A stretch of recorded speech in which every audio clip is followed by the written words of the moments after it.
reviews, discussions, and theories about films in horror, sci-fi, and genre. This is the Horror Deconstruction. Like, share, and subscribe to hear more. 3, 2, 1. What's up, everybody? It's the Horror Deconstruction. You can find us on Instagram, Facebook, most likely on YouTube. Give us a like, share, and subscribe. Hit that bell icon. Hit that thumbs up. With your host, Komp and Cooper, as well as T. Today's film is The Black Phone 2021. The Black Phone 2021, released 2022. After being abducted by a child killer and locked in a soundproof basement, a 13-year-old boy starts receiving calls on a disconnected phone from the killer's previous victims. Directed by Scott Derrickson, based on the short story by Joe Hill, son of Stephen King. That machine just called me an asshole! Screenplay by Scott Derrickson. The son of the asshole who was yelled at by an ATM machine. Screenplay by Scott Derrickson and C. Robert Cargill. Yo, he looks just like him. It's a little freaky, actually. Starring Mason Thames, Madeline McGraw, Ethan Hawke. So, why did we pick The Black Phone? We wanted to see the origin story of Finn the human. Did that joke not land for anybody else? It's a Adventure Time. Oh, okay. Landed for me. Yeah. I've seen that show. I'm not cool enough. It's a great show. It's great. So, Thea, discuss what happens in The Black Phone. So it's set in late 1970s when there's a serial killer loose in the neighborhood in Denver. And it's set from the perspective of a couple of kids, these two siblings mainly, named Finney and Gwen. They live with their fun, abusive father, and they both have... Yep, go ahead. Jeremy Davies from Lost. Please continue. And he's also Charles Manson. Go on. That's right. I thought he seemed familiar. I think he's more familiar to me as Charles Manson, to be fair. In what? What was he Charles Manson in? He played in real life? Charles Manson in some... Yeah, in real life he was Charles it Manson. Mindhunter? No, it wasn't No, it wasn't Mindhunter. It was like an old movie where it was about Charles Manson and the family. I never saw it, but I remember hearing that he was in it. Maybe it's not then. Rest in peace. I know him from Lost, personally. Rest in peace, Mindhunter. What a great show. And I love of that course, show. the guy who played Manson on that also played Manson in Once Upon a Time in Hollywood, so that was an interesting kind of thing. For some reason, and every show that Fincher makes on what is it? I was gonna say Facebook Live on Netflix. For some reason, always gets an unceremonious end, like House of Cards. It was good though. I know. Kevin Spacey couldn't keep his weenie away from 10-year-old boys, Blech. allegedly, and that show got fucked Allegedly. up. Allegedly. Anyway, back to this. So, this kid is Finney. Yes, Thea? Finney. So him and his sibling sort of... we sort of find out over time, but they both have some connection to telepathy, I guess.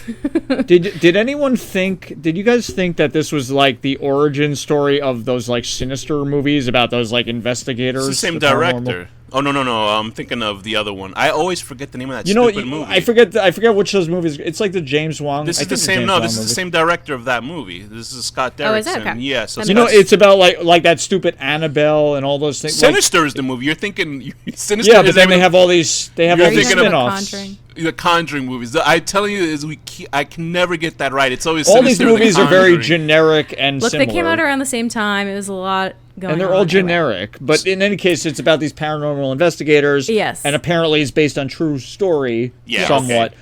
And I mean, so they say. So, like, I was thinking, oh, this could be like I thought this was the origin story as I was watching. Well, and those are also like set in this, or the first one at least, I think, is set in the 70s as well. Right. The Conjuring. So it does have that time period feel. So that's why I was thinking, similar. this would be like a cool origin of these investigators, but it's not at all. It's just a Joe Hill story. Yeah. So Scott Derrickson obviously is the director of Sinister. That's the movie he also did with Ethan Hawke. That's the one that I think was a pretty good horror film, mostly for the inclusion of Ethan Hawke himself. And once again, in here, he's really good. Although I think this is a better group of actors. Or how can I say this? It's only really Ethan Hawke in Sinister, and people love that movie. I like that movie a lot. The only thing I didn't like was the monster. His name was Mr. Boogie, which I thought was like, oh, here's where they fucked up. But right. Mr. Boogie. Ethan Hawke likes to work with Scott Derrickson, which is fine. Scott Derrickson directed the first Doctor Strange movie, which I thought was sort of an okay Marvel movie. They either range from okay to fantastic, the movies nowadays. But Right. Scott Derrickson was supposed to do Doctor Strange in the land of multiverse, or And had a big whatever falling the fuck it was out. called. I don't think a falling out. I think he just had a different vision for it, and then they brought Sam Raimi in so he can make a generic Marvel movie. And so I like the Sam Raimi version. Anyway, no, whatever. there's great visuals in that movie, but as a whole movie, it doesn't feel like a movie. So anyway, Scott Derrickson went on to make The Black Phone, and it's been a pretty nominal success, I guess, for this range of film once again, because there's a Ethan Hawke renaissance, I guess, because he was also in Moon Knight, a show I haven't watched yet. Danny, you said I saw it's pretty good. It's fun. Okay, so And also his daughter is going in Stranger Things. Maya Hawke, That's yeah, right. his daughter, who looks like a mixture of him and Uma Thurman, which is very unsettling, but in a good way. But yeah, so Scott Derrickson got to make this film, and I guess he has a good relationship with Ethan Hawke. And Ethan Hawke is one of those actors I really appreciate his acting. He's just like a very good actor, and you could tell he's like a real deal type of actor. I remember watching. I haven't really even seen many Ethan Hawke films. But when I do see them, I'm like, shit, this guy. Like, you watch him, like, this motherfucker should have an Oscar or something. A movie that I really, no, I don't think so. He probably has a friend named Oscar. But That's true. There's a movie that he was in. It's the worst, most PC Okay, clean joke ever. he's been Oscar nominated. Isaac for Moon Knight. Yeah, there you go. That's the Oscar in his life. But the thing I'll say about Ethan Hawke, there's a movie that he did called where he plays like a priest that is like falling out of faith. First Reformed. Oh God, I saw that. How good was that movie? Did you like that movie? Did you hate it? I didn't I hate guess you it. hated it. I didn't love it as much as every man I talked to liked it. Is that what the case? Yeah, you think it's a whole male thing? I don't know. Well, I don't. I just the people that recommended it to me were all men. Dude, like, yo, And there's I this was like, bro, and then man. I watched it, and I was like, This priest is Okay. a bro. My thing about that movie, what I loved about it so much, was Ethan Hawke's performance, but also it has about 5 minutes of the most terrifying reality check in it, where it talks about global warming. And it's, to me, that's scarier than any horror film I've seen in the last 10 years. So I would suggest checking it out. I say Thea says no because, she hates men, I guess. Reality no, I is think the you real check it out if horror. you want to. I just didn't. It didn't connect click for her, but me. it's a really I interesting. think that Thea is wrong. I hate men. Yeah. But, I haven't even seen it, but of this conversation, I have to decide that Thea is the one that's wrong here. So I Thea, didn't say let's Ethan Hawke wasn't Her good in it. I just didn't opinion like it. is incorrect. let's talk about the kids in this film. Let's talk about Mason Thames, who plays Finney, and then Madeline McGraw, who's playing Gwen. What did you guys think of their performance in this movie? They were great. Yeah, Very good, they're very good. decent child actors. It's rare. Yeah, I think good. the only screwy thing is some of the dialogues felt for Gwen at least felt a little too like on the nose. It felt like a little stagey. The stuff A that little she was too saying. theater kid. Yeah, because it's like her material is the type of material that who's that little girl from she's in the new Tom and Jerry movie. She was in that superhero movie Kick Ass. I know who you're Moretz? talking about. I can't think of her Chloe name. Moretz, right. Like Chloe Moretz, when Chloe Moretz first came out, she always played the same character. She always was a smart ass kid, and Big and badass. yeah, and she's always she was like super she just had so many great words, and so she was like a walking dictionary, and she was like, it's like one of the audience to be like, oh, she's not annoying at all, she's great, but like it was obviously different. I do like that she called the cops fucking fart No, that was knockers. great. That was great. So yeah, I think Madeline McGraw has a lot of potential as an actor. I think both these kids have actually great potential. I mean, if they're this good when they're like fucking 10 or something, they're gonna be great when they're 20. Yeah, hopefully they keep working. You know how Hollywood just kind of chews you up and spits you out. And Finney, for some reason, the kid, he looks like somebody, but I just don't know who he looks like. In some photos, he looks like the kid who plays Spider-Man. It's like really who's he look like? But he looks like a kid out of the 70s. I give credit to everybody who did the production work on this film as the look for the 70s and stuff like that, because he literally has that wavy hair and stuff like that. But I think the kids were great in this movie. All the kids were. What do you guys think of the masks? I think it was great. I loved it. They look like Hieronymus Bosch stuff because the second mask that this guy comes out with, the grabber, that where it's like a mouth that looks like a banana or something like that. I think that's out of Hieronymus Bosch's artwork. Like, because if you Thea, you know Hieronymus Bosch's, right? In the Garden of Delights, he's this painter who like painted hell and stuff like that. All that shit's in the main museum in Madrid. Like, I've seen them in real life. Okay, like, right. multiple times. I've gone there like 4 times to look at. Yeah, those. but I think. What did you guys think of the grabber in general? Before we get into Ethan Hawke, what did you guys think of his look and everything? It's pretty cool. Yeah, it was good. I guess I didn't know this until later, but I saw that his appearance was compared to like Lon Chaney from London After Midnight, like his sort of scary. Oh, I can. Yeah, I see saw that too. I can get Face. that. Right. That was a movie that's famously lost, like burnt up, and they only have like, photos of it. And I think I know like that image though of him in the top hat like so well. Yeah, they. And I thought the masks were really effective. I liked the fact that they were sort of different pieces that would change. Yeah, you never fully like see his face. Switch out. Yeah, and you only. I think you only. Yeah, he's a good villain. I think he's a good. You villain. only see his face like for 5 seconds when he's like first abducts Finney at the beginning when in his black van. I know what he looks like from other things that he's done. So is from other murders? Other movies. So yeah, this is Ethan Hawke. I got some behind the scenes insight into the villain's face. This is a film where I like wish there was almost another half an hour because I think this is a good film, but I think if they had another half an hour, it would have been great.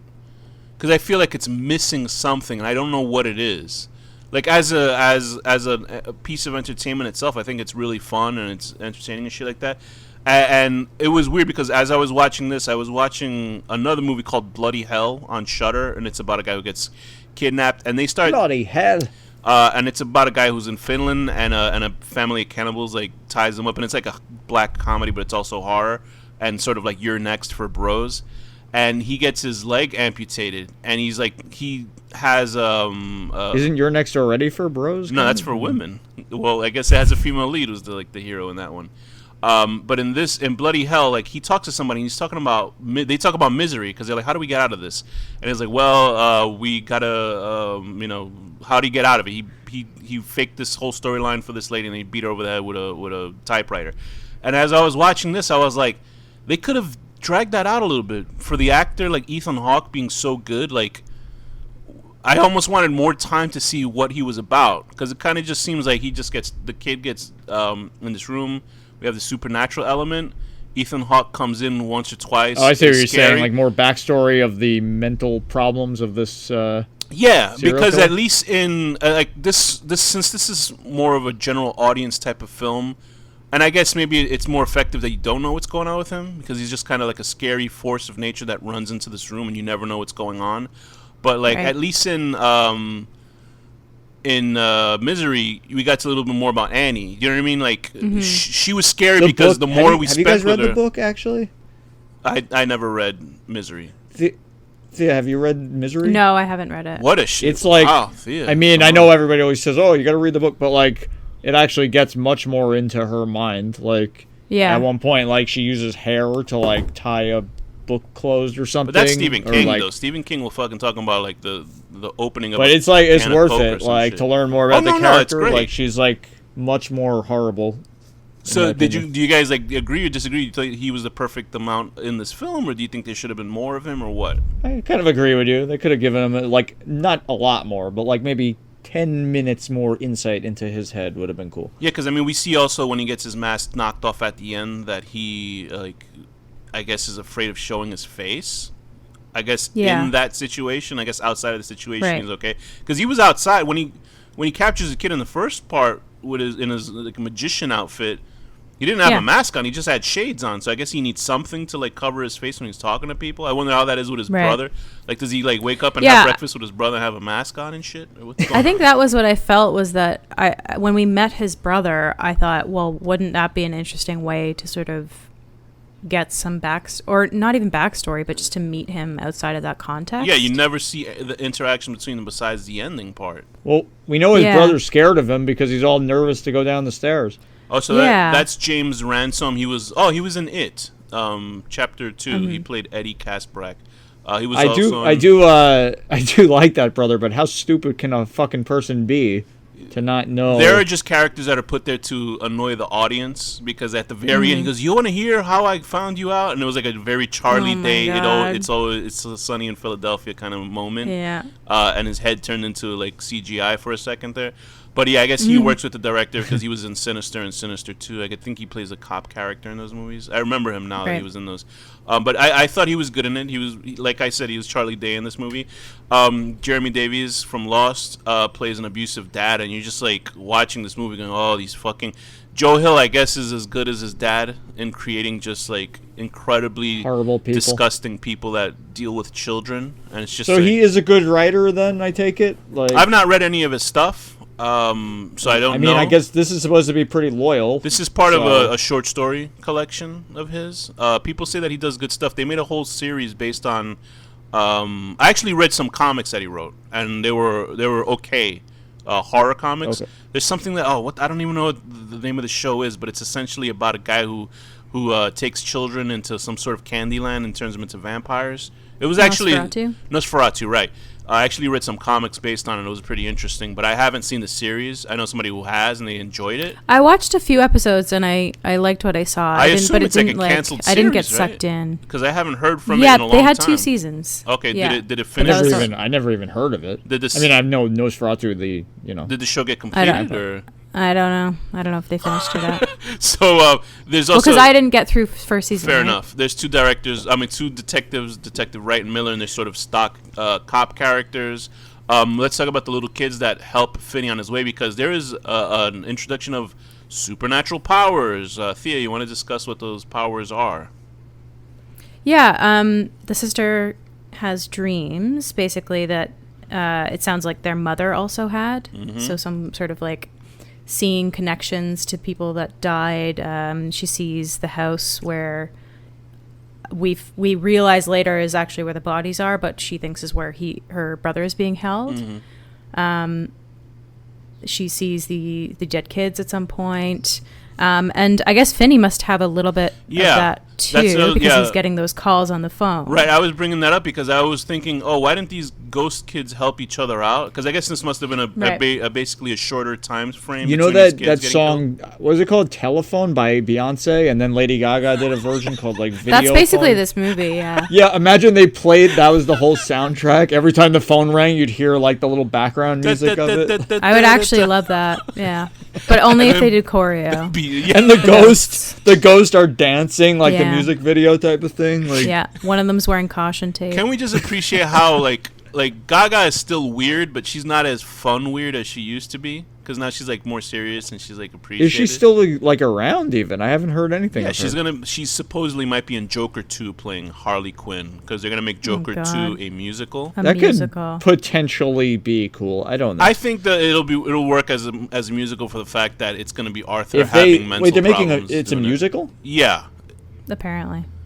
I don't understand. Okay. It'll probably be like a Flight of Fancy like he had in the first movie where he like imagined having a relationship. He'll probably think he's just moved on to musicals. So right, he's in therapy and they're singing together or something. That's my guess. So yeah, with Finney's magic powers, I didn't realize it was him having the powers. I just thought the house was haunted by these kids who just died. But then now that you say it, and somebody else had a thread about it saying, they both have shared powers, and I thought about this movie But the guy does hear the ghost at the very end. Yes, and maybe he's the son of that kid's mom too. Maybe she had him when she was really young.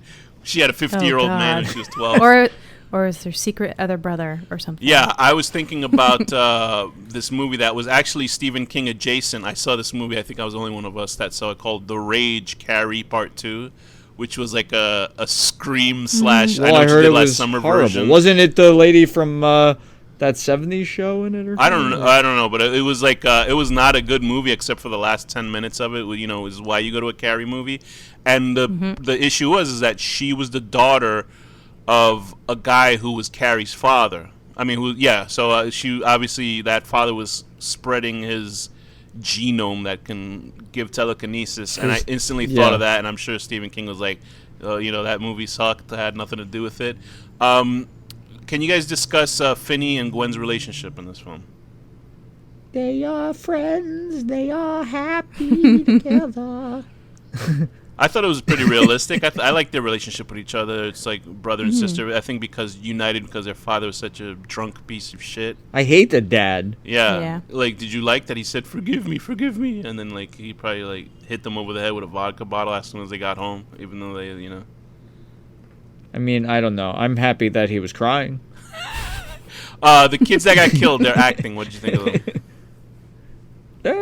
Mixed. Yeah, mixed. Bag. The last kid who was playing pinball was like one of the worst. I was like, oof, like that acting. That wasn't great. I like the bully kid not the bully kid, but like the guy that was his friend. The little Latino kid. I think his name was Robin. He was played great. by Miguel like Cazares Mora. Yeah, he was great. I think they're all middling. I'm always like wondering when they have child killers on film. I think Danny and I had this conversation about Nightmare on Elm Street, like because people were like really debating after Freddy Krueger had molested the kids. And I was like, I think Danny and I said something that was very disturbing. We were like, if you're going to just kill a kid, why would Freddy use them? That's oh god. Like when you say it like that, it does sound bad. It's like, what's the point of having a kid over? I'm just saying, like, if you're that type of person, you're probably gonna do more. And like, there's nothing to stop you at that point. You're already killing them. He certainly do the rest. Just in the film, he certainly seems like he would have went that way fully if he could. The grabber, because he has the naughty boy game. Which is already there's some constant something that is there that I don't know what it is, and he sits upstairs with his shirt off, with a belt in his hand to beat the kids into submission, and I think he loosens the dog on somebody, or maybe he just has the dog there just in case the kid tries to fight back. I think he feeds the dog the body, the leftovers. Well, no, but then he buries it. So I don't know. Well, maybe he buries the bones. I kind of appreciate that in horror. I kind of appreciate that in serial killer films where you don't know exactly what this person's gonna do. Do you know what I mean? Like, it's implied. But did you guys think the movie was scary at all? Not really. I don't get scared easy. Yeah, there was one jump scare that almost got me. Is when he's talking on the phone and you see the kid floating behind them. You see the extensions of like how violent I guess these kids die. I thought for the most part for this film, what was something that didn't work for you guys with this movie? Thea, take it away. I can't tell. Maybe it's a little bit about what you were saying, which is like it felt like they could have had a little bit more time to explore the characters a bit. Just because it did feel like a little easy in the third act. Yeah. She sort of gets a vision, leads the police there, and it turns out not to be that house, but the house across the street. And he has set up all these traps essentially by helping or by hearing from the kids. Yeah, I automatically knew it was the room. I mean, the house across the street, because that tends to always be the movie. I actually didn't expect that at all. So yeah. Yeah, I didn't expect it. It was nice, but it did feel like there wasn't a twist that was missing in the third act. Maybe. Right, I thought it was satisfying how he killed the grabber, but I thought, boy, that was pretty quick how he fucking killed him. Like, I was like, wait, because I was looking at the time running, I was like, I guess this is it, because I thought like the grabber would get out more, but like after he snapped his leg graphically, which I thought was pretty cool. I did enjoy that. That was nice because the movie like within the last 10 minutes becomes Home Alone. And it's just like he like finds out. We never like watching the movie. We never know that he's setting up a trap. For the grabber, which I was like, oh, okay, that's fine. The kid is pretty smart because the ghosts never say, hey, put that sheet over there so you can fall through it. Like, you never see that explicitly said. You just see this kid Finney shitting bricks for the whole film. Although he's not really... I did like for the fact that he was calm and collected for the most part. And then the one time when he tries to get out and it doesn't work, he starts breaking down, crying. I think it was in the fridge. So I did like Finney. Why didn't the ghost? I mean, the ghost can fucking see everything. Why wouldn't the ghost look at the other side of the fridge and be like, "Oh, it's locked"? That would have been great if like he goes into the fridge and you hear the ghost go, "Oops, sorry." Like he just like, "Oh, my bad, I forgot to look at the other side." Yeah, maybe but he calls him on the phone. I think they only know what they knew in life. Yeah, right? I think he's only getting pieces of these kids. Like with his power, he's able to talk to the dead. Well, Robin remembered everything, but I guess he was the most recent. Freshly killed. Yeah. So I did like the supernatural element. I guess there was people complaining about it. They're like, "Oh, I don't get why." I was like, "Well, the kid would have fucking just died in the movie, unless it was just like ghosts helping him and shit like that." I think it worked. I can't say really what's the worst part. I just felt that there was a lot more material that they could have done with it. So I think Scott Derrickson is a very he's a very talented director. I think so. For the fact that he made this movie, it was like a little like too mainstreamy. Yeah. You know. Well, yeah. Obviously, it's very mainstream. It's like watered down for like a little generic-y, but I thought there was a good use of music in the film. I had you guys help me with the name of one of the songs, which is Pink Floyd "On the Run" at the very end, which is this I guess it's a song with just no lyrics or anything like that. But if anybody's seen Cowboy Bebop, there's an episode called Pierre LaFaux, and they did a rip off of this song in that movie. So I'm sure there's people going, "What the fuck? Why is there Cowboy Bebop music in this movie?" I thought that was a pretty effective scene when all the cops were kind of getting in the way, and then the girl's on a bicycle. So the director in this is pretty good at scene transitions. I was Danny. You're gonna laugh. I've been watching the director's cut of Nightbreed, and is it good? It's good. It's so far it's good, but because I really disliked the first one. But right. But he has a problem with transitions because even this is the director's cut, and there's scenes that just happen out of nowhere, and Scott Derrickson doesn't have that issue. Like you know what's happening actually from every scene. Right. So I'll give credit to Scott Derrickson for being a competent director in that case. So it is a film that is, I think, much better than, say, like a James Wan type of horror film where it feels completely generic. Where this film, it doesn't feel completely. Although his last one was great. What was that one called again? Fast and the Furious 7. No, with the back. Well, I don't want to spoil. It starts with an M. Malignant. Malignant. Yeah, I thought the last half. Yeah, you like that, right? Malignant. You like Malignant, right? It was fine. That's what I say. You don't. What about that ending, though? It's amazing. No, the ending's great. It was. I was just like, I just wish that this had been the tone throughout. No, I love how it goes from like generic nothing to like what the fuck. If anything, now you can see how Thea just will automatically suck the air out of a room. Like with me with First Reformed, and now Malignant with Danny. I'm just gonna not do episodes Wasn't this anymore. movie great, I'm Thea? done. And then Thea goes, no, and you go, yeah, I guess it wasn't that good. It was all right. Like it's like Thea is the cold splash of water in our faces that we need to get back to reality. Of mediocre films. Anyway, is there any final words you guys have to say about the film itself, or is there anything that you can change about it? No, let's rate it. Okay, Danny, what rating would you give Black Phone 2021/2022? I give this movie 7 out of 10. Trying to kill someone because they ruined your pinball score, and now you're an angry ghost and you yell like Banshee from X-Men and hurt the ears of someone. I will give this movie also a 7 out of 10. You just want to see a magic trick, and then you see black balloons in a car, and then you go, wait a minute, this ain't no magic trick. He's going to make me disappear. I get it. Thea, what rating would you give The Black Phone 2021/2022? I'm going to give it 7.5 out of 10. The police know you have black balloons at every murder, and yet they still can't find you in your black magician van. Out of 10. I'm telling you, in a couple months or so, Danny and I are gonna be like, Black Phone was pretty good, right? And the Thea's gonna be like, nah, it wasn't that good. So we'll see if it continues. I quit. Goodbye. With that, Thea, what's the final word? Goodbye. Ooh, I'm scared. Danny, what's the final word? Goodbye.